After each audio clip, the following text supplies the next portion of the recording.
अब बात करते हैं यूजीसी के नए नियम के विरोध वाली उस खबर पर जो पिछले कुछ दिनों से सोशल मीडिया पर, चाय की दुकानों पर, सड़कों पर, यूनिवर्सिटी कैंपस में और पॉलिटिकल सर्कल में काफी चर्चा में थी। आज उस पर सुप्रीम कोर्ट ने पावर ब्रेक लगा दिया, यानी रोक लगा दी। सुप्रीम कोर्ट ने आज यूजीसी के प्रमोशन ऑफ इक्विटी रेगुलेशन 2026 पर सुनवाई की और पहली ही सुनवाई में यह माना कि नए नियम में खामी है, इसीलिए इसे रोका जाए।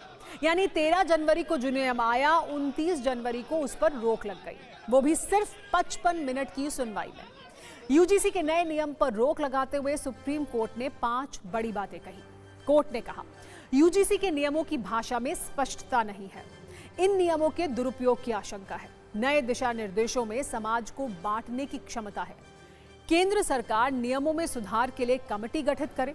फिलहाल 2012 में यूजीसी के बनाए गए नियम ही लागू रहेंगे।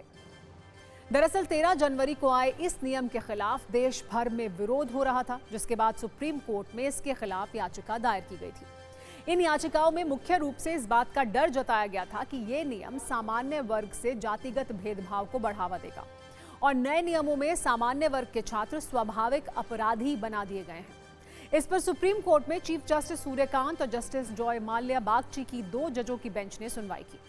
याचिकाकर्ता की तरफ से एडवोकेट विष्णु शंकर जैन ने कहा कि हम नियम 3C को चुनौती दे रहे हैं, जो जाति आधारित भेदभाव को परिभाषित करता है। ये पूरी तरह से संकीर्ण है। इसमें मान लिया गया है कि केवल खास वर्ग ही जाति आधारित भेदभाव का सामना करता है। इस पर सीजेआई ने कहा, हम केवल संवैधानिकता और वैधता की सीमा पर ही जांच कर रहे हैं। कोर्ट ने आगे कहा, हम समाज में निष्पक्षता और समावेशिता लाने के लिए प्रयासरत हैं। अगर हम हस्तक्षेप नहीं करेंगे तो इसके खतरनाक परिणाम होंगे। समाज में विभाजन होगा और इसके गंभीर परिणाम होंगे। हमें उस स्टेज पर नहीं जाना चाहिए जहां हमारे पास अलग अलग स्कूल हों, जैसा कि अमेरिका में है, जहां गोरे बच्चे अलग स्कूल में जाते हैं। भारत की एकता हमारे एजुकेशनल संस्थानों में दिखनी चाहिए। आप स्कूलों और कॉलेजों को अलग थलग नहीं रख सकते। अगर कैंपस के अंदर ऐसा माहौल होगा तो लोग कैंपस के बाहर कैसे आगे बढ़ेंगे। सीजेआई ने यह भी कहा कि यूजीसी के जाति संबंधी नियम अस्पष्ट हैं।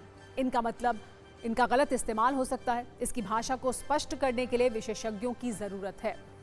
केंद्र को याचिकाओं में उठाए गए मुद्दों पर विचार करना चाहिए, एक समिति गठित करे। इन नियमों को देखने के लिए शिक्षाविदों, न्यायविदों, सोशल इंजीनियर्स की एक कमेटी की जरूरत है। इतना ही नहीं, सीजेआई सूर्यकांत ने यह भी कहा कि 75 साल बाद जाति विहीन समाज बनाने के मामले में हमने जो कुछ भी हासिल किया है, क्या हम उल्टी दिशा में जा रहे हैं। हमें जाति विहीन समाज की ओर बढ़ना चाहिए। जिन्हें सुरक्षा की जरूरत है, उनके लिए व्यवस्था होनी चाहिए। इन टिप्पणियों के साथ प्रमोशन ऑफ इक्विटी रेगुलेशन 2026 पर रोक लगा दी गई। इस मामले में अब अगली सुनवाई 19 मार्च को होगी। याचिकाकर्ता ने जिस नियम 3C को चुनौती दी है, उसकी सबसे बड़ी वजह यह है कि इसमें पहली बार जाति आधारित भेदभाव की साफ परिभाषा दी गई।